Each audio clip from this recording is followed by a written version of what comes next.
ইতিহাস মানেই রহস্য। কালের গর্ভে কত রহস্য লুকিয়ে রয়েছে তা উন্মোচন করা আজ আর সম্ভব নয়। মুর্শিদাবাদ ভ্রমণের অন্যতম আকর্ষণ কেন্দ্র হলো এই জাহানকোষা কামান, যার অর্থ হলো বিশ্বের ধ্বংসকারী। পশ্চিমবঙ্গের মুর্শিদাবাদ শহরের কাটরা মসজিদের 400 মিটার দক্ষিণ পূর্ব তোপখানায় স্থাপন করা হয়েছে।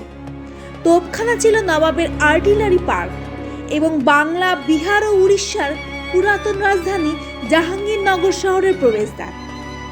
জাহানকোষা কামানটি অষ্টধাতু দিয়ে তৈরি। এই কামানটির ওজন 7 টনেরও বেশি। এর দৈর্ঘ্য 17 ফুট 6 ইঞ্চি এবং প্রস্থ 3 ফুট। এই কামানটি দিয়ে একবার গুলি করতে 17 কিলোগ্রাম বারুদের প্রয়োজন ছিল। 1637 সালে দারোগা শের মোহাম্মদের নির্দেশে এবং হরপ্রসাদ দাসের তত্ত্বাবধানে কামান ও বন্দুক শিল্পী জনার্দন কর্মকার এই কামানটি 11 মাসে তৈরি করেছিলেন। শাহজাহান যখন মুঘল সম্রাট ছিলেন তখন বাংলার সুবেদার ইসলাম খানের নির্দেশে এই কামানটি ঢাকায় তৈরি করা হয়েছিল।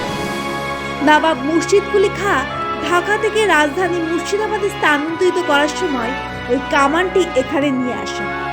মুর্শিদ কুলি খাঁয়ের পরে অন্যান্য নবাবগণ তাদের অস্ত্রাগারে স্থাপন করেছিলেন এই কামানটি। ইতিহাস মানেই রহস্য। কালের গর্ভে কত রহস্য লুকিয়ে রয়েছে তা উন্মোচন করা আজ আর সম্ভব নয়। জাহানকোষা কামানটি কিভাবে অসত্য গাছের শিকড়ে আটকে ছিল দীর্ঘদিন ধরে, সেই রহস্য আজও অজানা।